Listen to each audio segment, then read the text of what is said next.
We are at the tipping point, and our planet is in a critical state. Our actions in the next 10 years will be catalytic in bringing the Earth back within its planetary boundaries. We must bend the curve on biodiversity loss, control greenhouse gas emissions, keep global temperature rise below 1.5 degrees Celsius, and prevent climate change. These threats are common to our little island too. As one of 36 biodiversity hotspots in the world, Sri Lanka has one of the highest rates of biological endemism and has been one of the top 10 countries most affected by extreme weather events between 2018 to 2020. Home to a rich ecosystem shaped by climatic diversity and coastal influences, our ecosystem acts as our lifeline. It recycles nutrients, provides clean water and energy, sustains water production, and slows atmospheric carbon dioxide pollution. The World Bank study on South Asia's hotspots estimated that 87% of Sri Lanka's population lives in moderate or severe hotspots. In response to climate change with ambitious nationally determined contributions, the island also hopes to achieve carbon neutrality by 2050 and avoid capacity addition of coal power plants. Sri Lanka targets to reduce total GHG emissions by 14.5%, 4% unconditional and 10.5% conditional emission reduction in the business-as-usual scenario.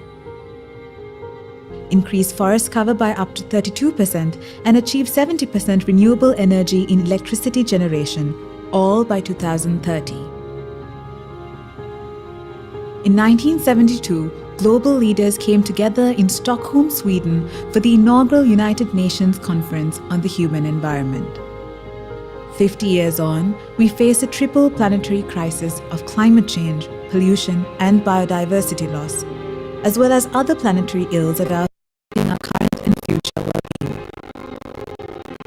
Securing a healthy and prosperous planet for all means embarking on a joint journey where our footprint of today does not hamper the well-being of current and future generations. Stockholm+50 presents an opportunity for co-creation and a multi-stakeholder approach to accelerate implementation in the coming decade. This includes the relationship between humans and nature, what we invest in, and how resources are used and shared, areas that are fundamental to a sustainable future. Stockholm+50 is about reflecting, connecting, and accelerating urgent action.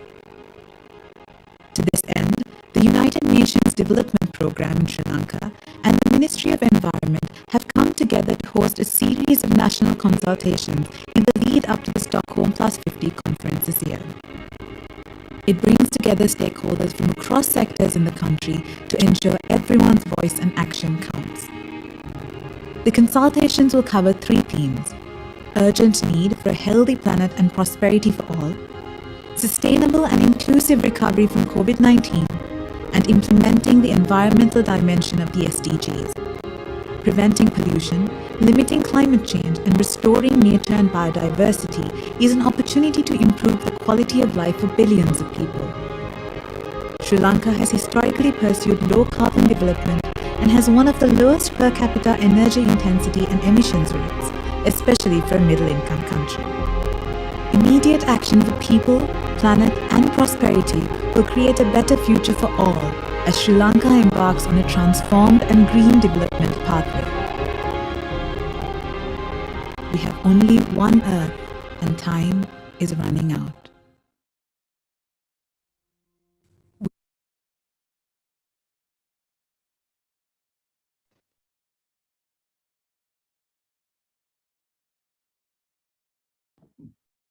Good morning, everyone. Thank you for joining today's consultation and welcome to the Youth Consultation for Stockholm+50. As you may know, on the 2nd and 3rd of June 2022, a crucial international environmental meeting will be held in Stockholm, Sweden. Anchored in the Decade of Action under the theme Stockholm+50, a healthy planet for the prosperity of all, our responsibility, our opportunity, is a high-level meeting which will follow after months of consultations and discussions with individuals, communities, organizations, and governments around the world.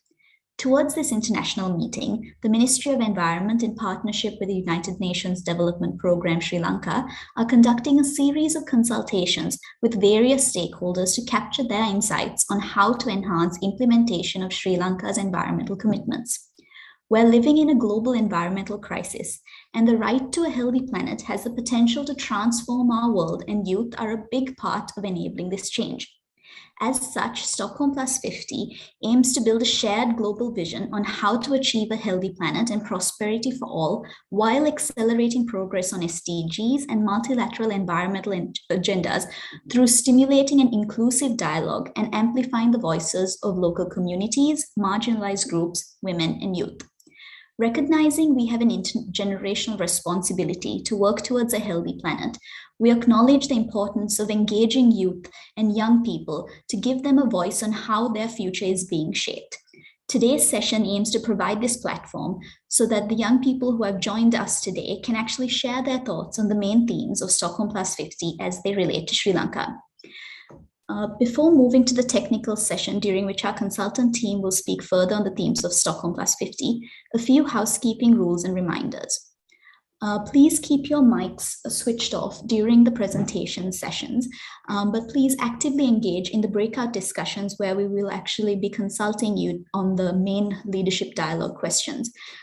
Please note that this session is being live streamed and recorded. And also lastly, we will share our consultation page at the end of the session, where we hope we can get further thoughts from you about how you feel on the main themes of Stockholm+50. I would like to now invite Ms. Sugandhi Samarasinghe, the project manager from UNDP Sri Lanka, to share the objectives of the consultation. Thank you. Thank you very much, Theoni. So good morning, young ladies and gentlemen. Actually, our daughters and son, who is representing the dialogue on behalf of all the youths in Sri Lanka. So that it is a pleasure to meet all of you today. And Theoni was explaining you the context, and then you had viewed a short video which would have taken your mind on which direction we are going to take you today. I think you might be wondering what it is all about, or you might have seen the letter of invitation and know a little bit about this. However, I would like to tell you that in briefly, while actually that we would be having a technical session elaborating all these points further, I would like to tell you that UN General Assembly has passed 2 resolutions to conduct Stockholm+50 conference in June 2022 in Stockholm, Sweden. Actually, this World Summit, this workshop will give the opportunity for the world leaders and the entire world to reflect and rethink on where we are going, because it is very important for us to have a healthy planet for the prosperity of all. Then again, it is our responsibility and it is our opportunity to act, because you may know that we are in the very moment that we can't delay our actions any further, so that we want to protect our Mother Earth for you and for all the future human beings and entire living beings who would yet to born. So it is an opportunity for you all to voice, to raise your voice, because here that referring the SDGs, I know that you may know about SDGs, you have learned them in the universities, you have gone to the discussions and you have listened all these dialogues and you have been contributing there. That you may know in 2015 we came up with the sustainable development goals, and whereas today that we are in the process of getting sorry. As today that reflecting on where we are, we have to achieve these SDGs by 2030. But you may know that when we were reflecting by 2020, that we were no more there. And then again, we declared action of decade in order to accelerate our action, and then realized that we have lost almost 2 years during this COVID pandemic. Also, we know that we all as a world and as a country faced COVID-19 pandemic, and we have to recover. So that how we should recover. So these things are the leadership dialogues where we are going to have during this Stockholm+50 summit. So through these all national consultations, we are going to have a shared vision. We are going to have a shared vision as a world, because this vision is going to see how we are going to accelerate this implementation of sustainable development goals, how we should recover from COVID-19, and how we fulfill our environment agreements and come as a whole team to protect our Mother Earth. So it is our responsibility, and this opportunity will give you a very good opportunity and platform, because you might know that there were not much chances, opportunities for the young generations to raise their voices to the world. But the world has identified the need now, and so that we are supporting you to raise your voice, because you know that our earth, our planet is very important for all of us. So that we have to understand where we are now, how the country is doing, and what are the existing procedures and action plans, strategies in place, and how we should prioritize everything, and what should be done, and how should we contribute, so that your voice would be raised and you would be actually participate in the shared global vision, and you will be able to recommend the Sri Lankan government how should we take the action forward. So this is a golden opportunity for you all, and we look forward to hear your thoughts. And so I wish you all the best, and again, warmly welcome all of you on behalf of the Secretary of the Ministry of Environment and UNDP Sri Lanka, who is actually organizing this event. Thank you very much. Thank you, Sugandhi. Before we move on to the technical session, we have with us today Ms. Eshadi Mendes, who is one of the representatives from the Stockholm+50 Youth Task Force, here to share a few thoughts with us. Over to you, Eshadi.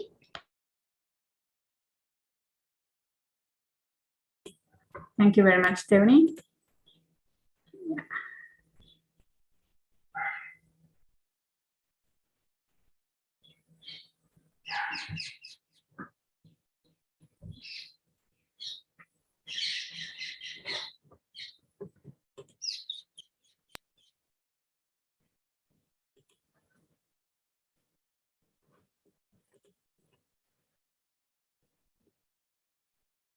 First of all, thank you very much for the opportunity. And I will be talking about the importance of engaging youth in Stockholm+50 and the role of Youth Task Force. Next. This year, the global community marks the 50 years of the United Nations Conference on Human Environment. This provides an opportunity to reflect on the highlights, achievements, and lessons learned during the last 50 years, as well as to emphasize the importance of progress and action in combating the current global crisis. Young people account for more than 40% of the world population, and the Stockholm+50 hosts have stated that meaningful engagement of young people is a top goal of the Stockholm+50 process. Next. The Youth Task Force is composed jointly by the National Council of Swedish Youth Organizations, LSU, and the Children and Youth Major Group of UNEP. Next. Stockholm+50 Youth Task Force is convened as the entity responsible for coordinating youth engagement in the Stockholm+50 process. Next. Therefore, the task force is responsible for functions such as coordinating and providing substantive youth and inputs to the various thematic aspects of Stockholm+50 through the preparation, delivery, and follow-up, facilitating engagement of broader youth community groups, planning and conducting the self-organized youth pre-events or forums, contributing across various action tracks that may come up in the process. Next. Also linking efforts on the road to Stockholm+50 with key youth milestones in policy processes, conducting planning and mapping youth consultations, using using outreach, social media and consultations based activities to mobilize the young community. Next. In Stockholm+50, youth involvement aims to consult and advocate for young perspectives on environmental protection, ecosystem restoration, environmental law, and sustainable consumption and production. In intergovernmental procedures, governance systems frequently struggle to maintain engagement with not only member states, but also various societal groups. As a result, the goal of this initiative is to give youth, particularly those from marginalized groups, the opportunity to convey their needs and viewpoints throughout the policy process. This network tool will allow youth and decision makers to engage in informed discussions and structured dialogue. Next. The goal of youth participation in Stockholm+50 is to provide a forum for discussion and capacity building. Most societal actors, particularly young, find intergovernmental processes and governance systems difficult to comprehend. This initiative therefore aims to facilitate learning about political processes and decision making in intergovernmental discussions, particularly in the context of Stockholm+50. This will improve the outcome by increasing young people's comprehension and meaningful participation in the procedures. Youth and stakeholder engagement is frequently viewed as ad hoc action in the final stages of policy development. The task force aims to integrate youth participation throughout the entire government process. Children and youth will be included from the conception of the policy to its implementation. Youth will increase attention to proceedings and encourage transparent governance processes by having the opportunity to engage in discourse with decision makers, participate in implementation, and conduct monitoring and evaluation activities. Thank you very much. Thank you so much, Ashadi, for sharing the role of the Youth Task Force with us today. I'd like to now call upon the consultant team to begin the technical session. Another gentle reminder, please keep your mics muted during the presentations, and we will open out the breakout rooms following the presentations. Thank you. Dr. Ranavira, over to you.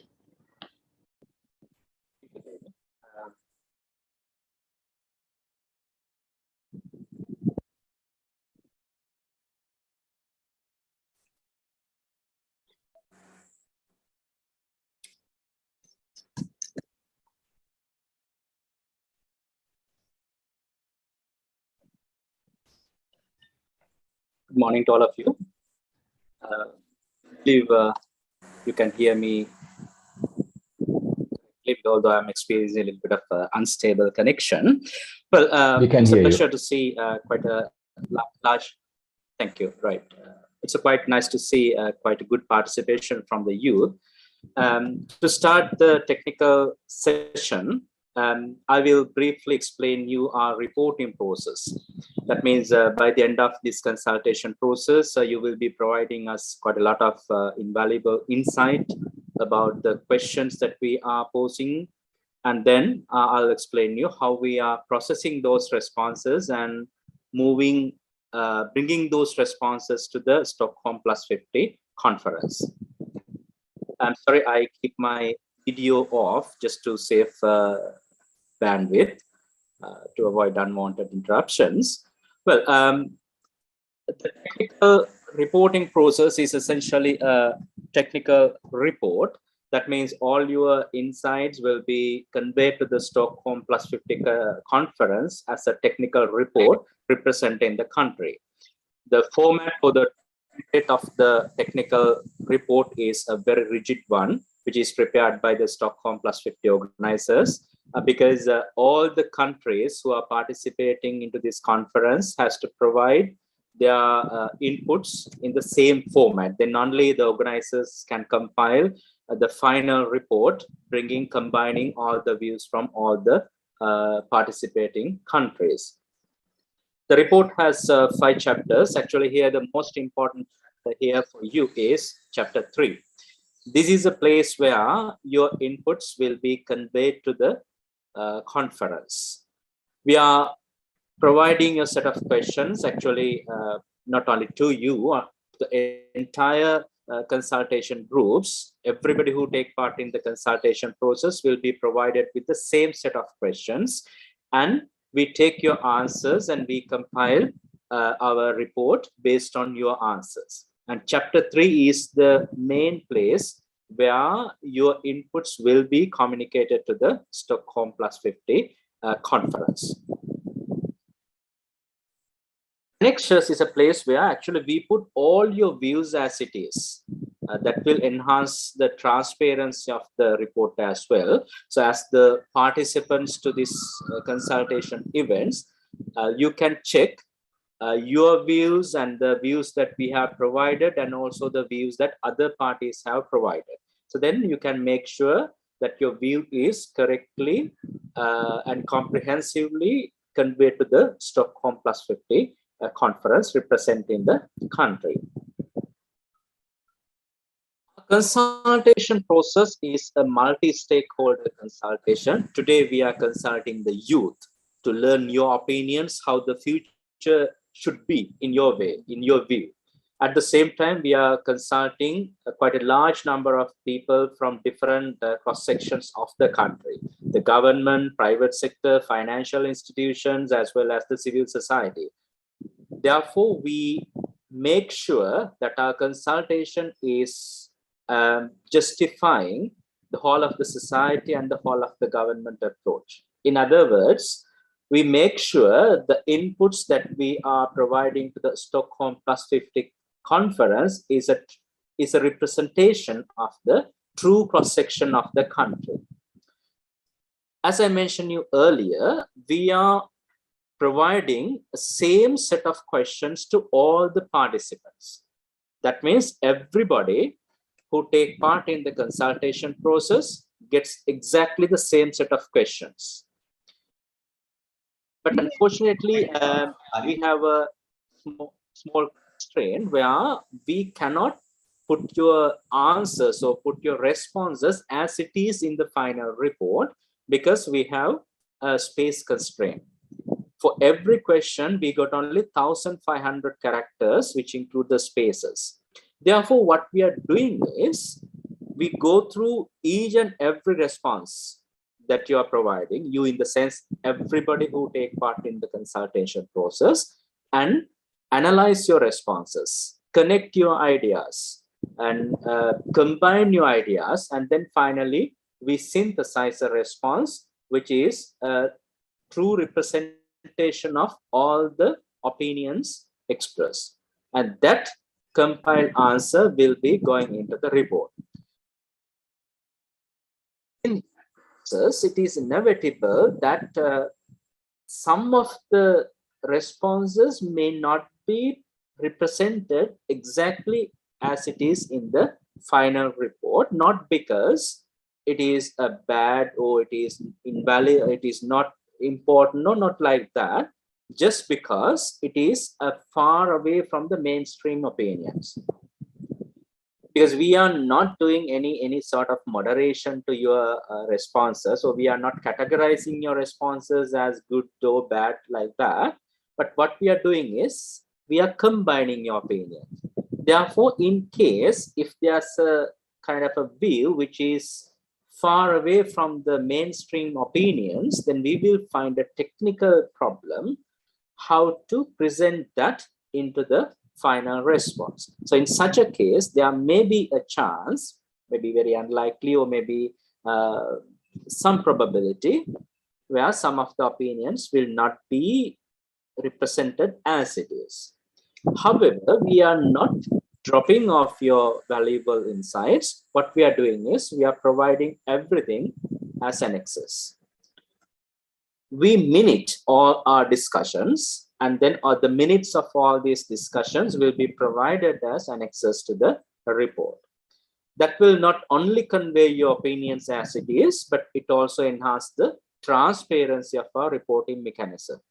As I briefly mentioned before, anybody who is interested can go through the report, and in the report, in the sense the answers that we compile. At the same time, you can go through the responses that each and every party provided for each questions. Then you can see where my opinions stand and where the majority opinions stand. Therefore, we can enhance the transparency of the report, because this document is going to be a public document once we compile that one. So your right for knowing, or the right for information to see where your view is expressed and how we have taken your view is fully respected there, because it's a very important thing. The next very important thing is how accurately we are presenting your opinion. That is achieved through the validation. By end of every consultation session, we have a plenary session. In the real consultation, you will be grouped into 3 groups to handle 3 leadership dialogues. So one group will be working on leadership dialogue 1, the other group working on the leadership dialogue 2 and those questions. The remaining group will be working on the 3rd leadership dialogue question. At the end of the consultation or this group activity in the plenary session, the group 1 has to present their findings. This is my question, this is our question, and these are our answers. The remaining 2 groups can provide their views to the first group. Therefore, the first group can refine their responses, they can modify the responses, and everybody in the house can validate what is going out is a collective opinion. So that is the validation at the stakeholder level. And the second validation is at the country level. We as the consulting group, we will compile the draft report and we will submit that to the Ministry of Environment and the UNDP Sri Lanka. Therefore, these 2 organizations can make sure that our report is presenting the true information provided by the stakeholders in the consultation process. And also they can take their experience as well there in that validation process. Thereby, we ensure our report is a fair representation of the views expressed in all consultation activities, and therefore it is a fair representation of the view of the country. The last but not the least, the very important part here is the quality assurance. I think as undergraduate, you know how important the quality is. The quality of the final report is assured through 3 mechanisms. You can see the quality of the final report is standing on 3 very strong platforms through 3 pillars. And the foundation or the footings of the 3 pillars are also very sturdy. The quality assurance and sampling. Here we respect the whole of the government and the whole of the society approach, which is an essential element of sustainable development. We select as wide as possible cross-section of the country. Therefore, we listen basically to a wider cross-section of the society. the views of a very broad cross-section of the society is consulted, is taken in compiling the report. That is the quality assurance in sampling.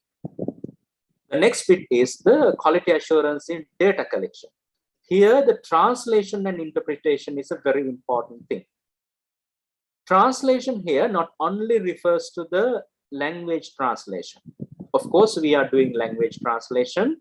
We have English versions, Sinhala versions, and Tamil versions. So all three national languages we are respecting. Therefore, anybody can express their opinions in any of the three languages. Therefore, there will not be any barriers in terms of the language that we speak. But however, the most important part is how everyone perceives the questions. Therefore, as the last presentation of this series of presentation, Mrs. Senanayake will present you the set of questions that we are asking from you. And we can clarify what is the intended meaning of the question. Therefore, everyone is in the same opinion about the meaning of the question. Of course, answers will be different and it can be different. It is perfectly fine. We are not expecting the same answer because as youth, you will be having different perspective. But as senior officials of the government, they will be having a different perspective. The same as for the civil society as well. Therefore, the answers could be different. It is entirely based on your experience and your view.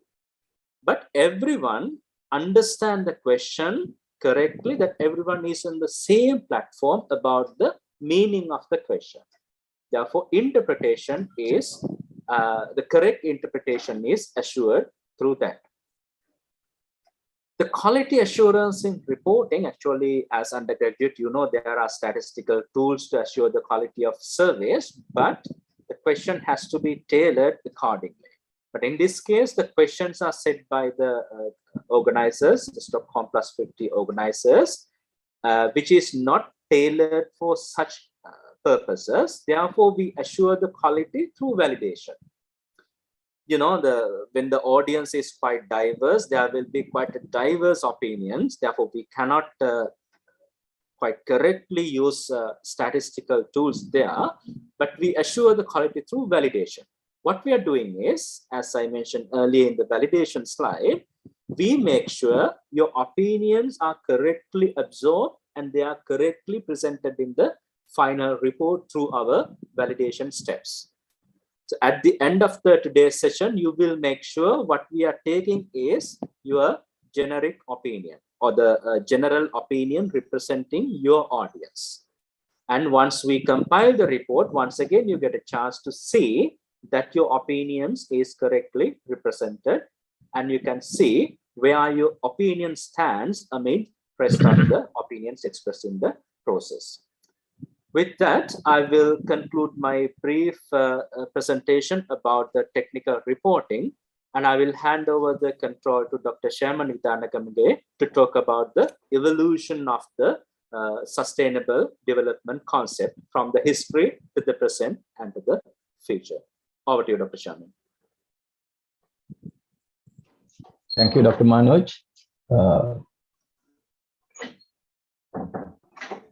Yes, I will take you through the evolution of sustainable development concept. I hope everyone, it is very fascinating to have a large number of youth for this discussion. I know it's a time where your participation is very much needed, and we have seen that youth is taking lead in different fronts, so that's very encouraging. So I will take you through very quickly about the sustainable development concept. I know everyone has learned about this concept, and we know sustainable development is interpreted differently, but the common understanding on sustainable development is the development which meets the needs of the present generation without compromising that of the future generation, where your development objectives are achieved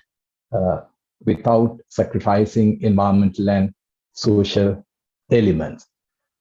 And in my short presentation, I would be giving a brief overview.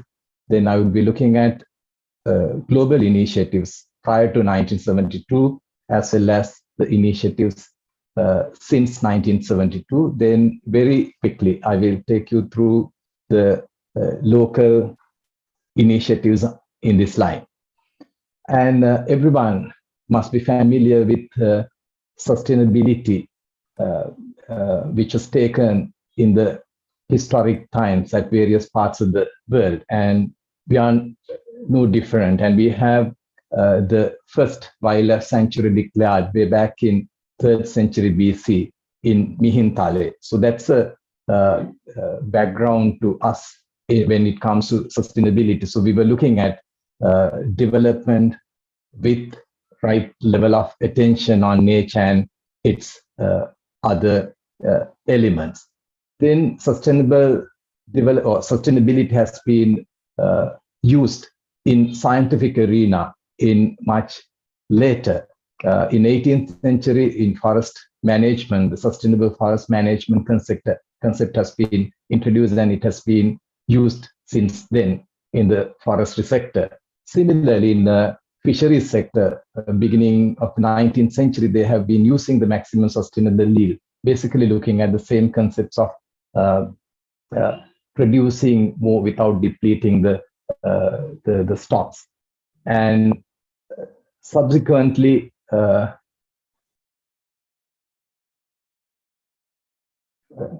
were a few other points and for some reason start coming out. And then there were, let's go to the initiatives, global initiatives prior to 1972. And up to 1970, there has been a very high economic growth at the world level, especially after the Second World War. There has been quite a number of technological innovations and scientific findings. So the development has took place at its highest levels during that period, and people consider that part of the history as the golden era of development. So they were attaining high level of economic development, but at certain costs. So things like depletion of natural resources and accumulation of waste, emissions, all that has been evident around that time of the development period. So there were initiatives by various parties, and I have just taken few of them here. For instance, the Sierra Club was established in 1892. They were looking at unsustainable forest felling at that time. So they were fighting against unsustainable forest felling. Then we have our own Wildlife and Nature Protection Society, which was established in Sri Lanka in 1894, considered to be third such non-governmental environmental body established at that time. Then we know large number of other UN agencies, starting with Food and Agriculture Organization, UNDP, and various other forms. And in 1972, they started United Nations Environment Program. Then agencies like IUCN, they were looking at depletion of biodiversity and threatened species. So they came up with various forms of assessing them. Then Resources of the Future in 1952, Worldwide Fund for Nature. Likewise, there were many different institutions. They were looking at different aspects of issues which were surfaced during that time. Then there were individuals as well, not just institutions, as you see under the bullet point 1. There were individuals like Gracia Carson, who had been looking at the issues related to pesticide overuse of pesticides and their health effects and environmental effects. So she wrote very influential book called Silent Spring, which has subsequently considered as the beginning of the modern environment movement. So she highlighted very important points relating to the issues of indiscriminate use of such. Similarly, people like Kenneth Boulding, they have put forward various other aspects. Now, planetary boundaries has been touched in the earlier video. So Kenneth Boulding has put forward the idea of planetary boundaries by way of expanding populations and trying to feed them by using large volumes of natural resources would end up the world in a catastrophic situation. So all that has been given very important insights why development cannot be continued the way it has been during that time. Then in 1969, US came up with this piece of legislation, National Environmental Policy Act, the first of that kind, looking at environmental related legal aspects. And subsequently that has been taken up in various parts of the world. And having known these issues in 1970, April 22nd to be precise, there was a large gathering at different parts of the US.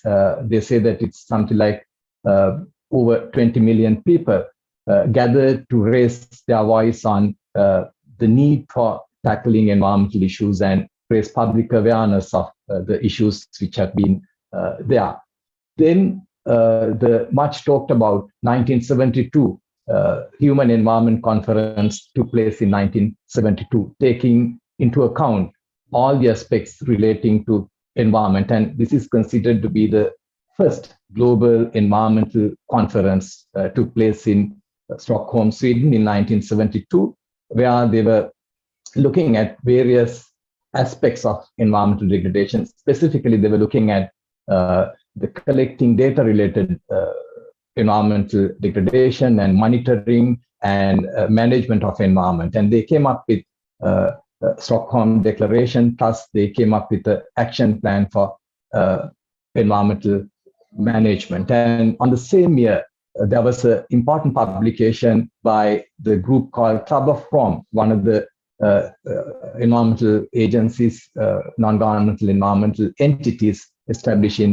1968. They came up with a publication called The Limits to Growth. Basically, they provided the idea that you can't go on business as usual, so the system would collapse. So they highlighted that in a very interesting and scientific manner. Subsequently, it was there was another important event in 1980. I'm just giving some of the key elements which would be useful for our discussion towards latter part of today's deliberations. In 1980, there was an important publication called World Conservation Strategy, put forward by 3 environmental international organizations, and they coined the word sustainable development in 1980.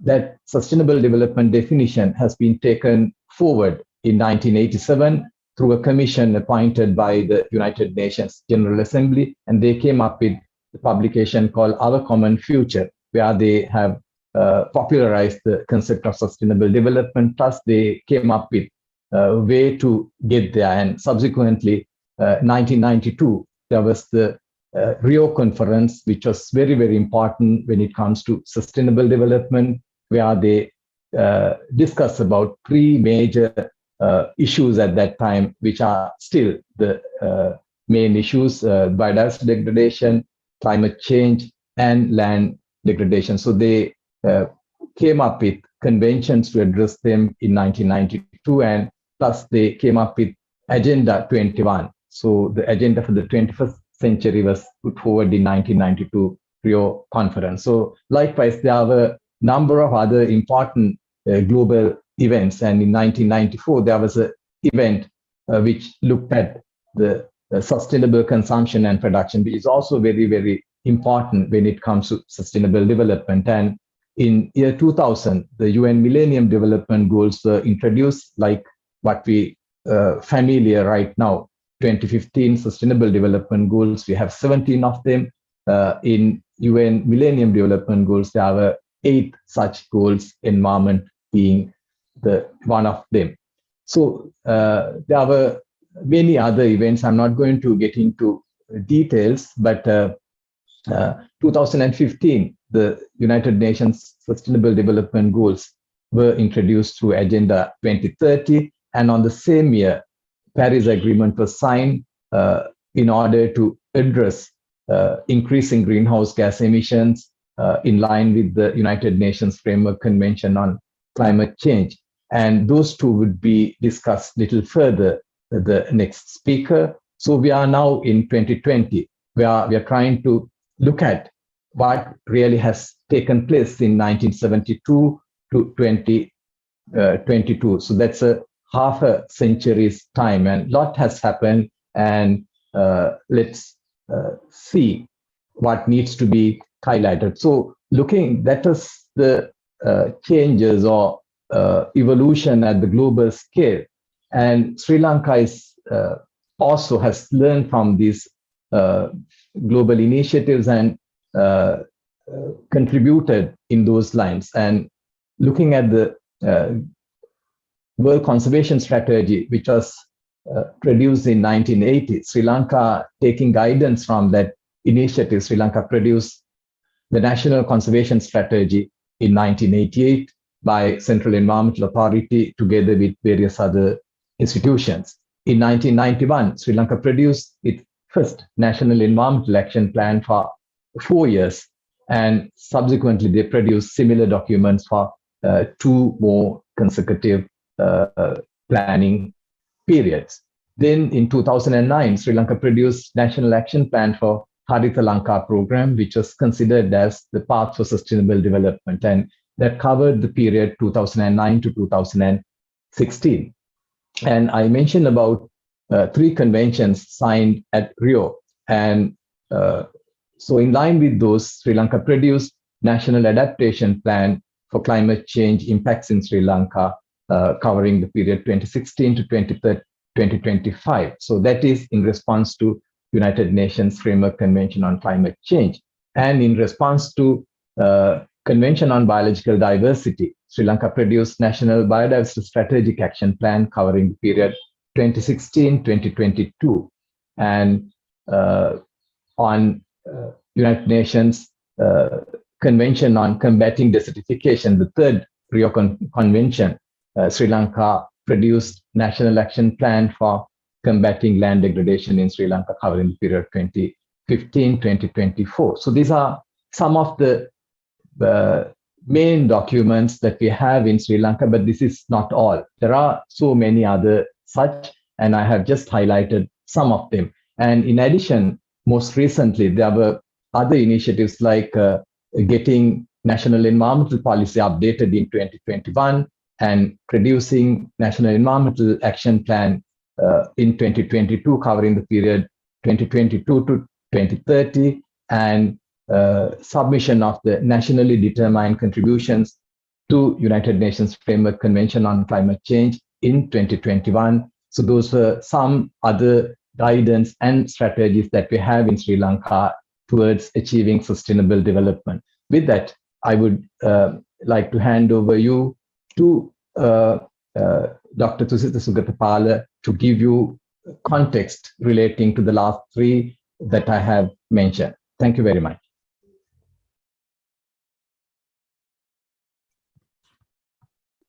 Thank you, Dr. Shamin. Let me share my presentation.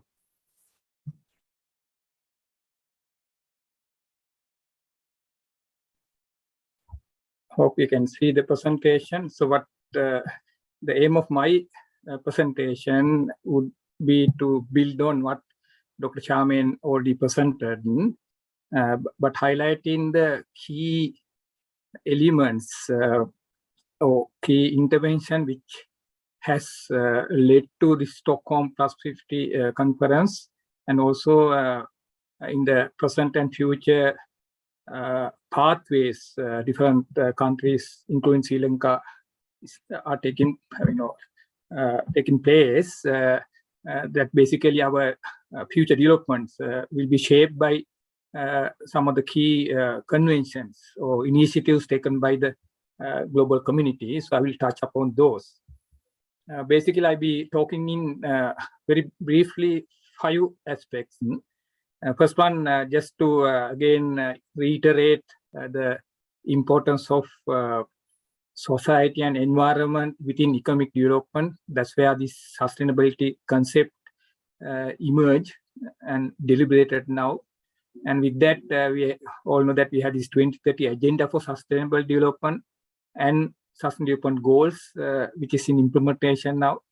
Then also we have another important aspect, which is one of the SDGs, the climate action SDG 13, but build on a broader deliberations, came up with series of interventions. The most recent one is the Paris Agreement, which came into effect in 2015 to 2030 period. That's on climate change, and also we have the related national determined contributions, which Sri Lanka also endorsed this one and presented our NDCs, particularly the more recent one during the July 2021 last year.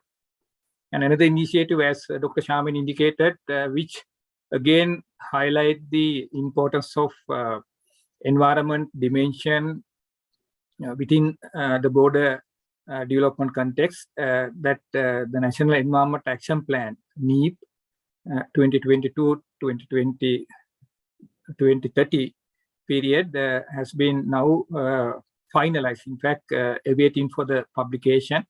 This will also shape the development activities in almost all the sectors in the future. Then finally, the concept of what you call green recovery, which came up with the COVID-19, how to recover from COVID-19, but then this is go beyond that basis. It's not just recovering from COVID-19, but we are also talking about build back better. So we want to reach sustainable development goals, though we have a setback from COVID-19. So therefore, there'll be a more aggressive, more accelerated action. So that's what we call green recovery. Mean that how to develop the, the economy, the downfall in a greener way, where we can look at the environment as a pathway to development. Those are the areas I'm going to talk about. Now we look at the society, economy, and environment. Basically, this has been elaborated earlier also. The issue there is basically, of course, the economy so far has given rise to many socio-economic benefits in many areas, the education, the technology, we can see even the health. So the many benefits have been emerged or rather obtained through this economic development. But then at the same time, we now see the same economic model has impacted negatively to the society, to the environment, and so on. So that's basically what we call this lean economy, take, make, dispose model, where we extract resources, then produce product or services, consume, and end up with the waste, so that we have a resource depletion. But in addition to resource depletion, this process itself has a impact, a much more severe impact on the environment, the damage, the nature. Then, of course, in turn, it will affect the society. Some of the key, concerns are on climate change. Then that also linked to many other challenges. So it's not just the environmental challenges. We are talking about challenges for all the aspects of development, the society, economy, and environment. That's where this unsustainability or the sustainability concept came up. So therefore, presently, our economic pattern, even in Sri Lanka, is not very favor of environmental safeguard or sustainable development. So this is the issue we are facing now. And one of the key indicator, one of the indicators where we can deliberate the present situation, which has been highlighted by earlier Dr. Sharmin too, the what we call planetary boundaries. We are dependent on our development, dependent upon the resources provided by the globe, the ecosystem or the biosphere. There's a limit within the environment, within the biosphere, the amount of resources it can provide sustainably. That's what you call planetary boundaries. So when you look at certain aspects of our development, so this red or orange color shows that certain areas where we have now go beyond the boundary. mean that it's unsustainable, threatening our survival, and that affect our, the sustainable development targets and so on. So some of the key areas include, for example, chemical pollution, the novel entities that has gone beyond the capacity of the biosphere. Then also we have what we call the biochemical flows, the potassium, nitrogen, these are linked to fertilizer use. That's also has gone beyond the safe limit. Then land use, land system change, land use pattern, basically that highlight, the way the cities are, located, developed, where the agriculture is taking place. The land system change has gone beyond the capacity of the biosphere, the safer limit. The genetic diversity is also an area where we have already gone beyond the boundary. And more recently, now climate change has gone beyond the boundary, so that we are having an unsustainable situation in that respect. So therefore, there are many areas we can see now we have gone beyond the safer limit. So that's the danger, and that's why even the Stockholm+50 conference, coming up to address these issues. And at the same time, there are certain areas where we don't have information to even judge whether we are in a safe region or not. Functional diversity is one area where we don't have data to quantify. Atmospheric aerosol loading is basically particulate matter in the atmosphere, which gives rise to the air pollution, but also it can also lead to climate change, where there's no data to check whether we are in a safer limit or not. But most scientists believe that we are not in the safer region now. So therefore, except for few cases like freshwater use, ozone depletion, maybe ocean acidification, where we are within the limit so far to date. But then there are many areas now we have go beyond the safer limit. So that's why we have unsustainable situation. So that's basically an indicator on this. Now, with that, to address these challenges arising from environment and going beyond the environment to society, economy, we have a solution framework provided by the 2030 Agenda for Sustainable Development. And also with that, we have the Sustainable Development Goals. I presume that you all aware of that one. Now, this one provides an inclusive approach to transform the world towards sustainable development, addressing multiple development challenges. In fact, there are 17 challenges for which 17 goals have been set, 17 sustainable development goals. There are associated 169 targets and also around 240 indicators within this framework, which has to be achieved within the 15-year period. But now we have already passed almost 7 years now. So we are in halfway through. But when you look at the progress, all the countries in the world, almost all the countries are lagging behind, and Sri Lanka is also one of the countries which has not progressed well. So when you look at the SDGs, of course, we have 17 goals, but these are interconnected. So therefore, the way we can understand the SDGs, not just by looking at the individual, these sustainable goals, but looking at its integrity, the interconnectivity and so on. So there are core principles behind these SDGs. So we can, I'm not going to read through it, but you can understand SDGs or 2030 Agenda for Sustainable Development in better way by understanding their core principles, as well as another important way or the innovative way of looking at SDGs called 5 Ps. 5 Ps, which include planet, people, prosperity, peace, and partnership. The planet means the environment, people mean the society, prosperity means the economy. So society, the environment, society, and economy, the dimension of sustainability is there.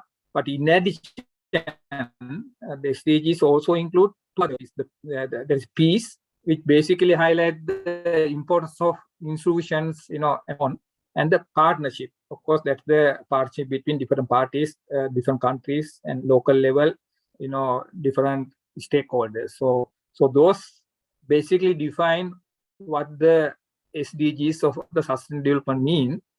But in the today's discussion, is Stockholm+50, it talk more on the environment related SDGs. So now, of course, SDGs are interconnected, and each SDG has its its environment, social, and economic aspects. But explicitly, sometimes we can highlight 5 SDGs which are more towards environment.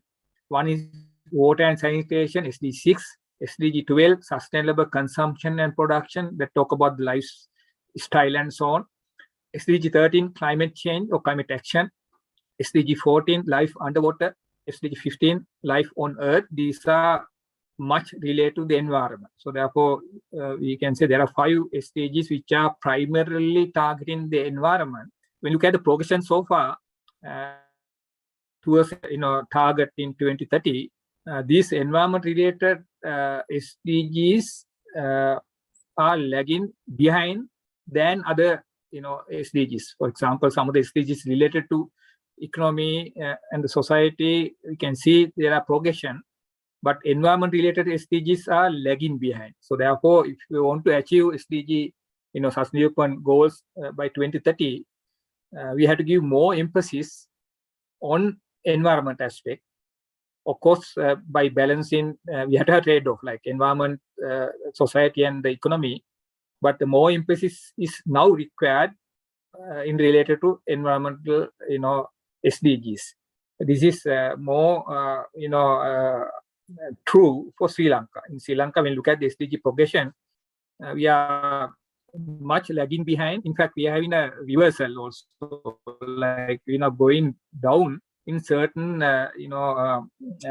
environment related SDGs. So therefore, the environment become important, the pathway for us to reach sustainable development goals. So we look at the this situation, and in fact, it's happened even before COVID. By 2019, UN they analyzed the situation, the progression from 2015 to 2019, like 4 years, 5 years, show that we are lagging behind. And therefore, in 2019, September, UN Secretary General came up with a plan called Decade of Action to 2020 to 2030 to deliver SDGs by 2030. That need more,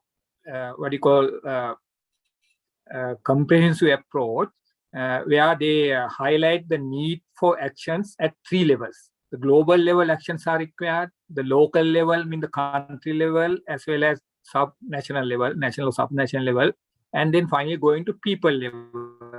Every one of you, one of us, everyone has to contribute to that plan. So actions has to be taken at all these 3 levels, global, local, and people level.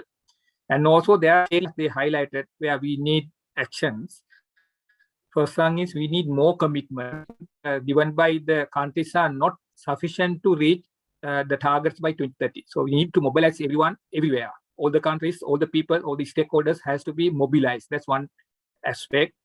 Other area is basically more ambition. We need to have a more aggressive targets, the demand, urgency, and ambition. So the situation demand, urgency, and ambition.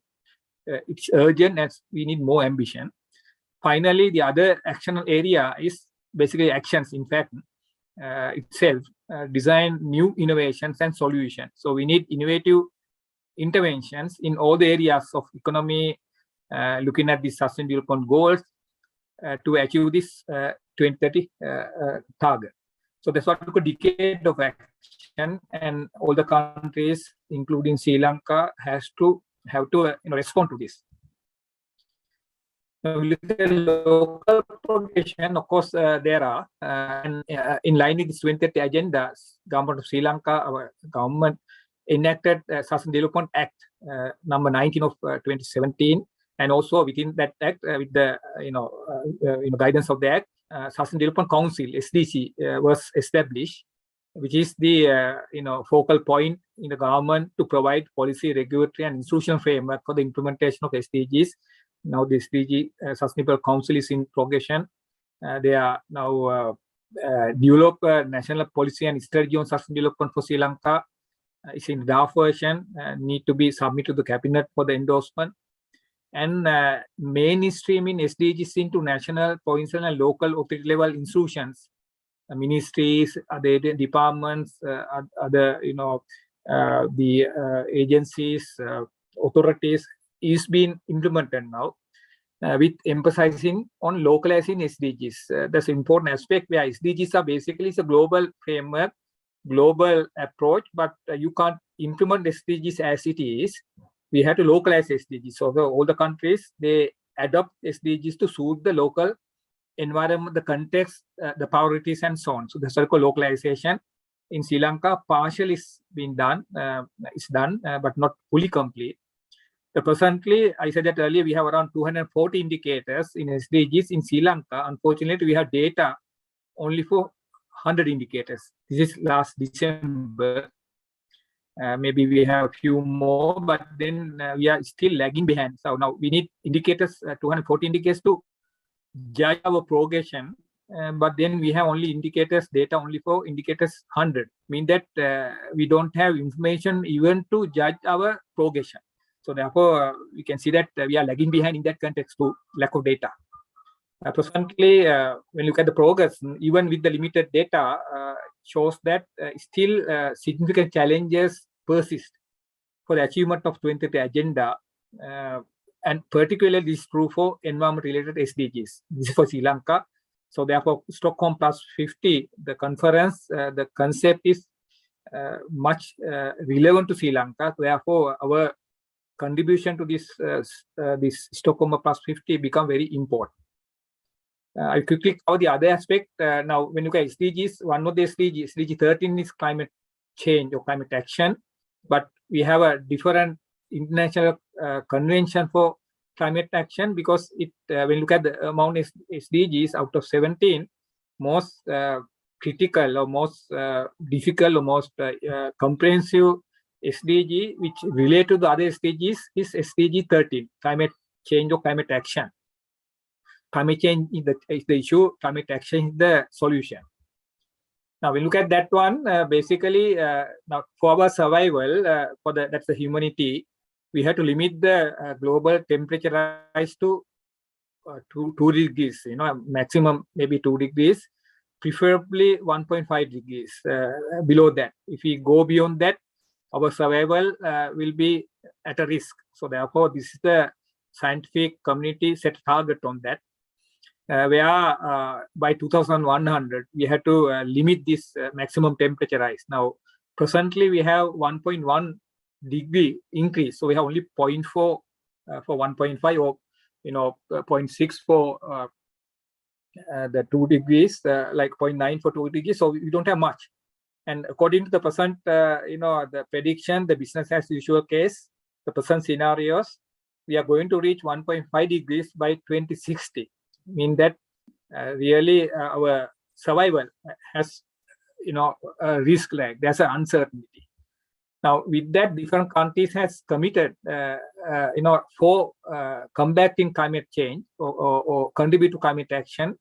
Presently this framework is called nationally determined contribution. This came up with this Paris Agreement in 2016, 2015, 2016 period, which is in now implementation. And Sri Lanka submitted its first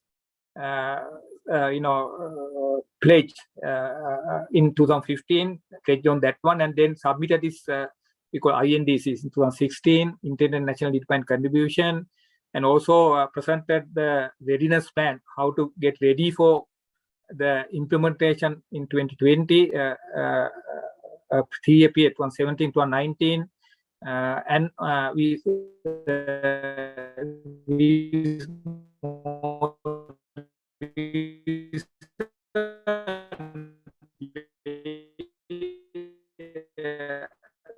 last year update, we have pledged that Sri Lanka going to reach this carbon neutrality by 2050. So that's a overall target there. But NDCs are for the period 2020 to 2030, only 2 years gone. So we are only less than 8 years now.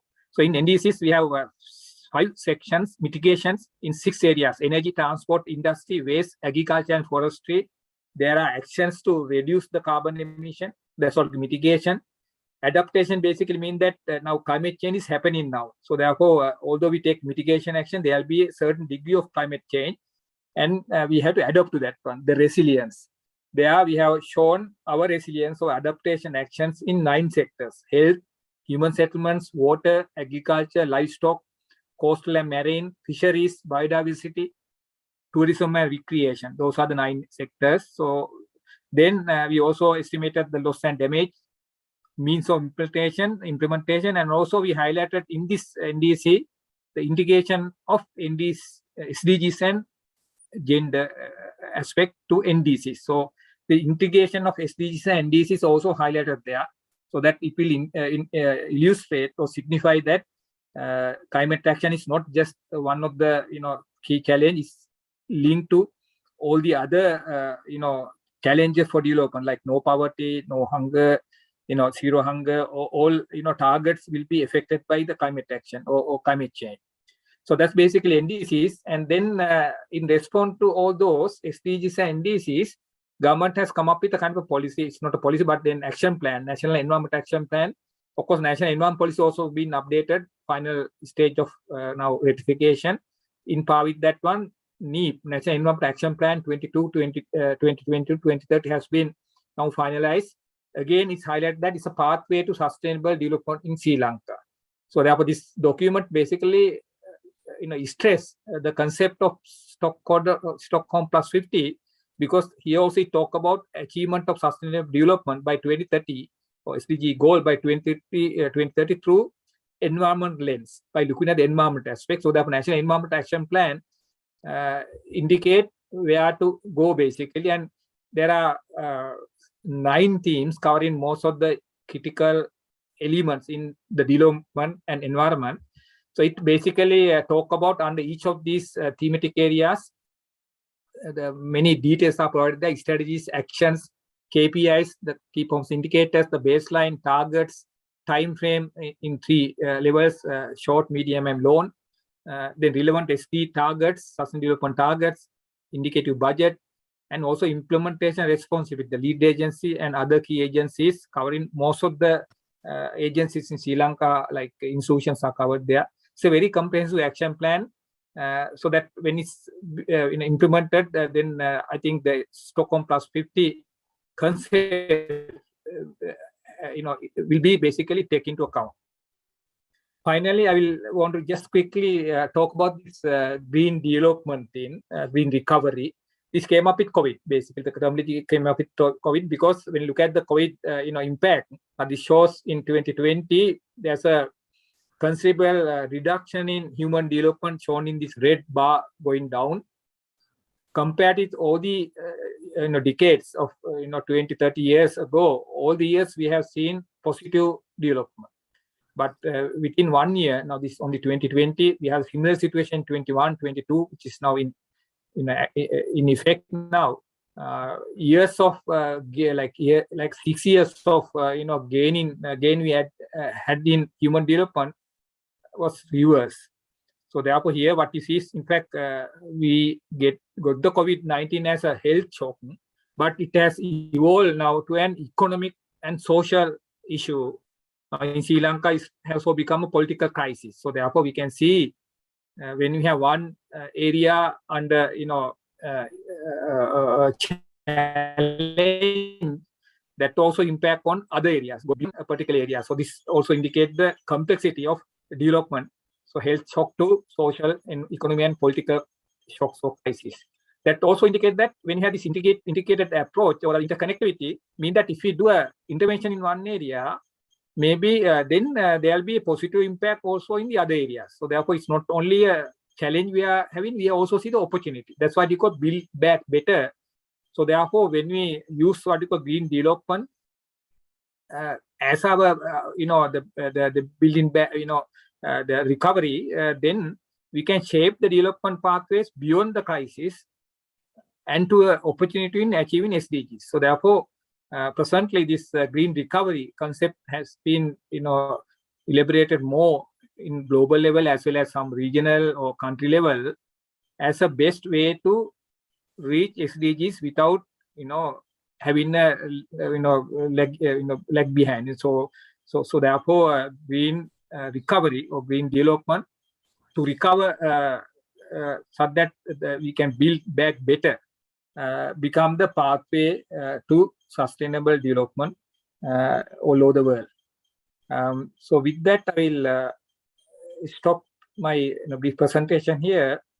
I think it's not probably a forum to open for question, because when we break out to the, I think the groups, we can have clarification if we need clarification. Not here, I think we'll do that one at the breakout session. So I will hand over now to Engineer Gamin Senaneka to elaborate on SDG, Stockholm+50, the questions. Thank you.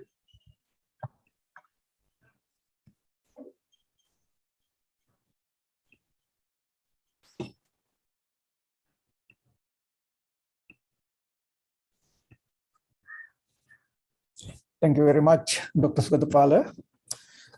Good morning to all. In fact, it's very encouraging to meet such a large number of attendees for this consultation.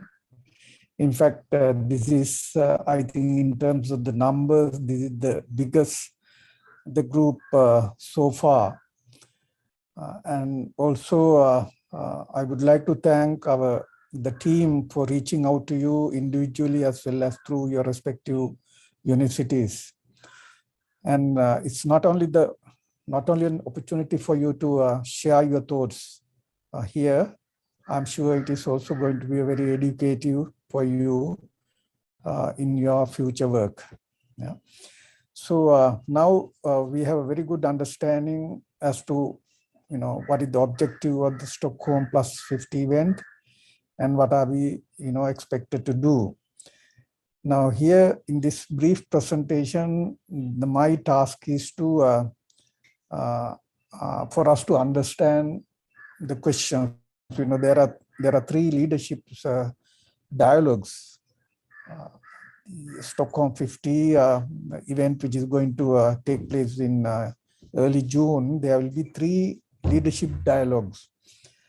So we expect very high level participation from all member countries.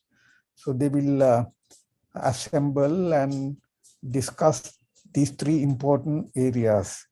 So what I will present here today very briefly,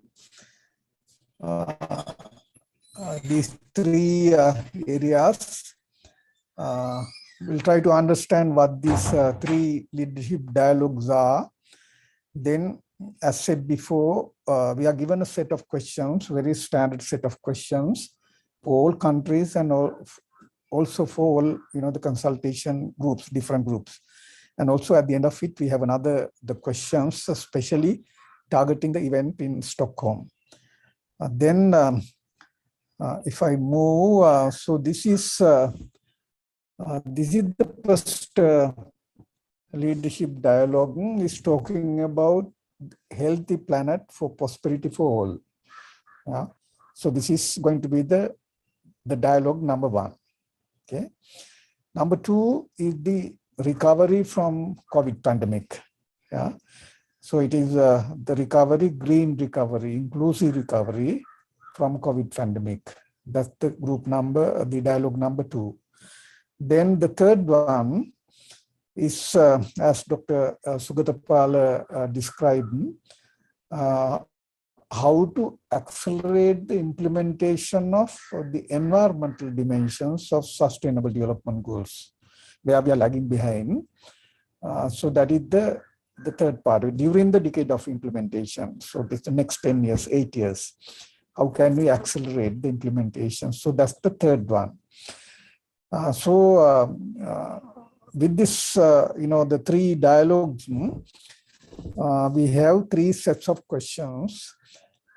once I go through these questions, you can decide which group to join, depending on your interest and also your maybe your experience, the knowledge, and also where you could make a significant contribution. You can decide the group you'd like to join. Yeah. So let me. So this is how these three leadership dialogues are spelled out. Number one, reflecting on the urgent need for actions to achieve a healthy planet and prosperity for all. Number two, achieving sustainable and inclusive recovery from COVID pandemic. Number three, accelerating the implementation of the environmental dimensions of sustainable development in the context of decade of actions and delivery for sustainable development. Okay, now let's take under each of these dialogues, let's see what these questions are. Okay, now you can see in the screen, there are 5 questions. As I said before, these are standard questions, simple questions, for which, depending on our background, our our wishes and so on, we can respond. So here the first one is we need to ensure a healthy planet for prosperity for all of us. Okay. So these the 5 questions, if you see closely, these are interconnected. Yeah. The second one is built up on the first one and so on and so forth. Now let's look at the first one. Is talking about the good practices and pathways for what? To achieve a healthy planet for the prosperity of all of us, not just the one segment of the society, not one community, for everyone. Yeah. So if you read the question, it says, how can we restore and regenerate a positive relationship with the nature? So they want us to list just 2 or 3 good practices. Of course, there are many good practices, but we can adapt. But we need to select the most important 2 or 3 good practices. Yeah? And also the pathways. If you are to maintain these practices or to enhance or improve, also we need to identify the pathways that you would like to see scaled up to enable a move to a healthy. So these practices can be scaled up, can be improved. So what is the pathway? So the first question comes in 2 parts.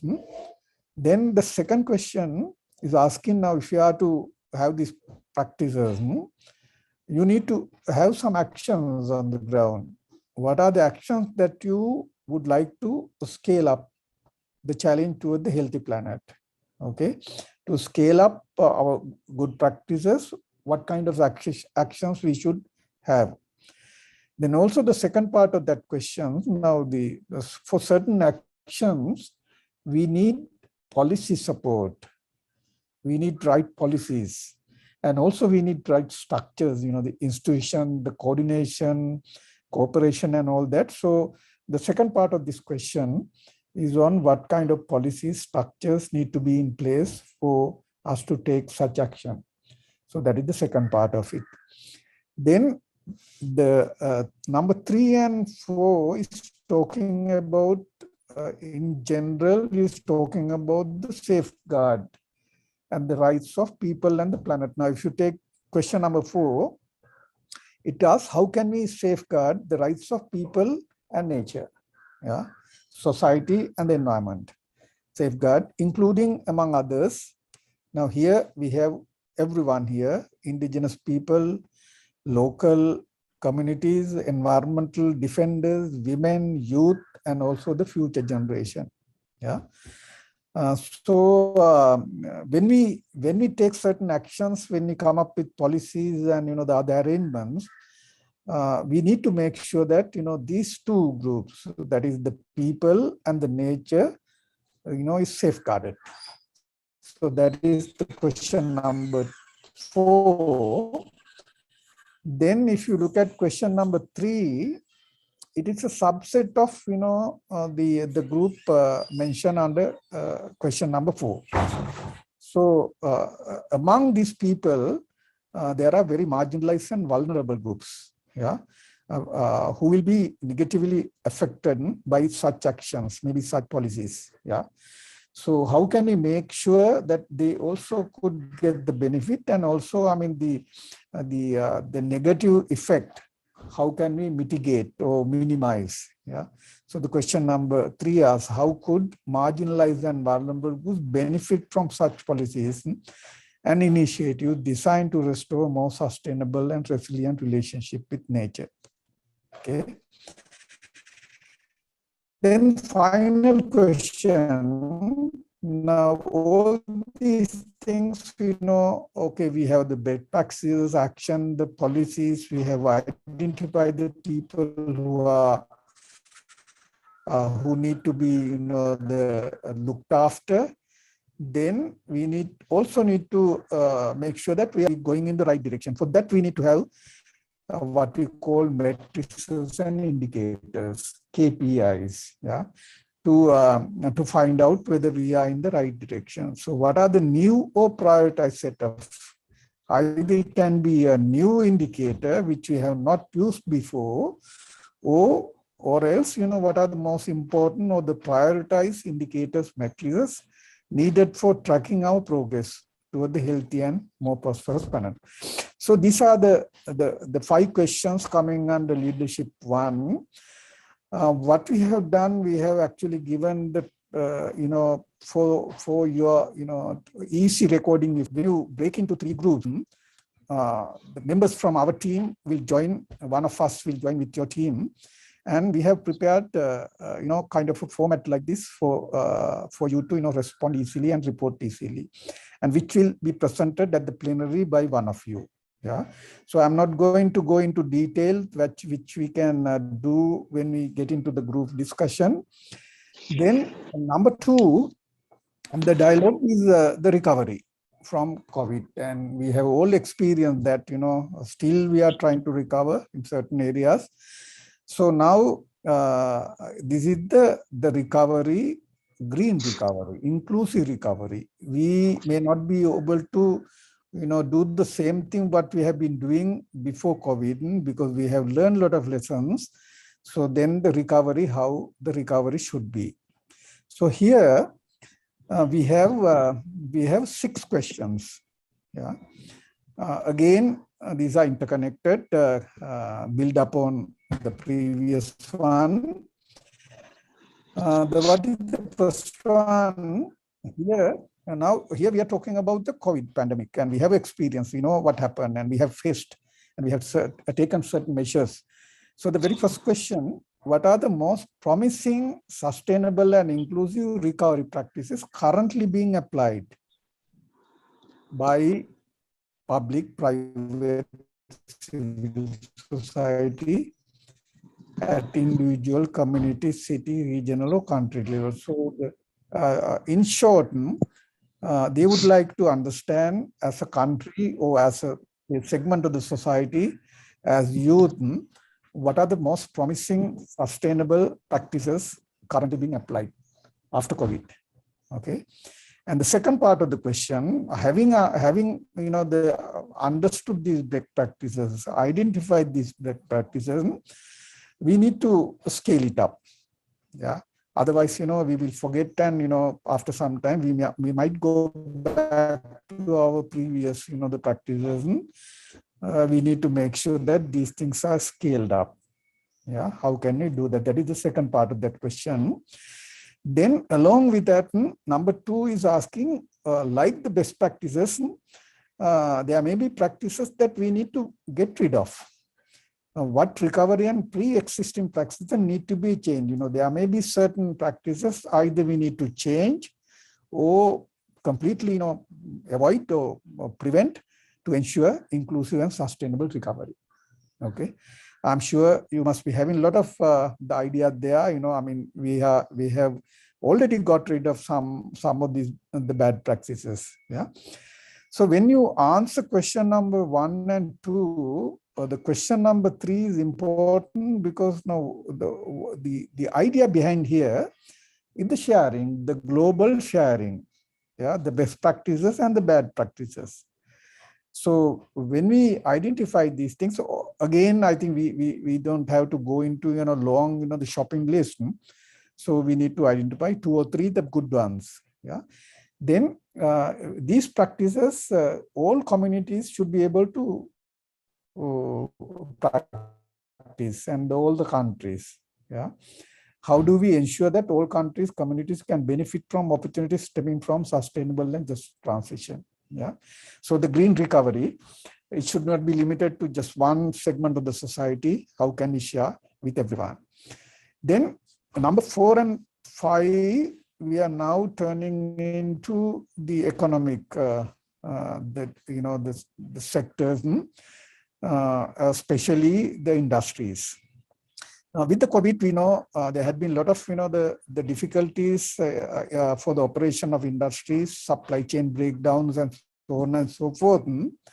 The question here is, how can we create better performing industries?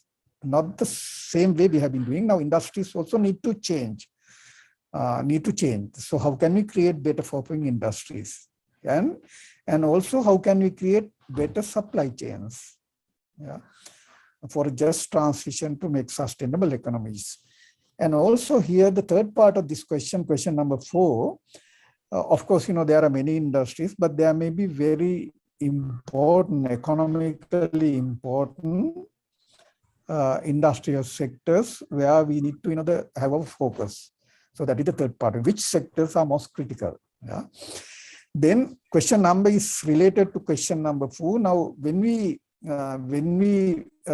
want to change these industries for better performance, now what kind of commitments and the responsible principles these industries need to follow? Okay, what are some of the commitments and responsible principles that need to be made by key industry sectors? And also, the industries cannot operate on their own without the support of the financial and institutional influence. So this is also important. Then with this transition, industry, the transition to green industries, and also when we change, our practices and all that, there will be new opportunities for green jobs. That is the question number C. What are the decent green jobs? Not only green, it has to be decent, socially acceptable for the future. And for us to, go in this direction, now we may need to have new skills in all sectors, in academia, the government sector, businesses. We need to have a lot of new skills. What are the new skills we require? So those are the 6 questions here. Like the previous one, we have provided this kind of format for you to respond. Then let me take you to the last dialogue. That is the environmental, how can we accelerate the environment dimension of SDGs? Yeah, so those 5 environmental goals. So here too we have 6 questions, again interconnected. Starting with, as we have discussed before, not only Sri Lanka, all the countries, we have not progressed, the way we were expected to progress for sustainable development. For that, there are many reasons, the challenges, issues, problems we have faced.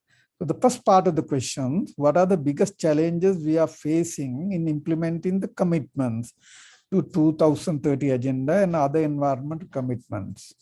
Okay. So what are the challenges? Why we are not progressing? What is hindering? So challenges we need to identify. Again, not a long list, most important 2 or 3. Then once you identify these challenges, then also you can suggest how can we create the enabling environment to remove some of these, the barriers, the challenges and all that, enabling environment. That's the second part of the question. Then like the previous questions, number 2, now what are the good practices and paths that you would like to see scale up to accelerate the implementation of environment dimensions? Now, we during the decade of action. So decade of action is from 20 to 30. Now we have only 8 years left. We may have some good practices, and which we need to scale up. Yeah. So what are the good practices we have, and how do we scale up? What is the pathway? So that is the question. Then also for us to remove some of these challenges and creating enabling environment, and also to scale up. Also, you need the transformation, the changes to the governance system, and also to the legal system. Yeah. So the question number 3, how to transform governance and legal system that maintain long-term economic stability and ecological and social well-being for all. Okay. Then number 4, which is again a very important aspect, public-private partnership. Public-private partnership is very crucial for the development, especially for sustainable development of any country. So its perfect partnership is required.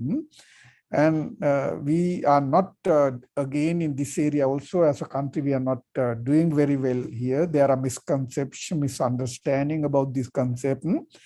So what are the measures, what measures are needed to align public-private development finance? Again, when you say private, development finance is part of it.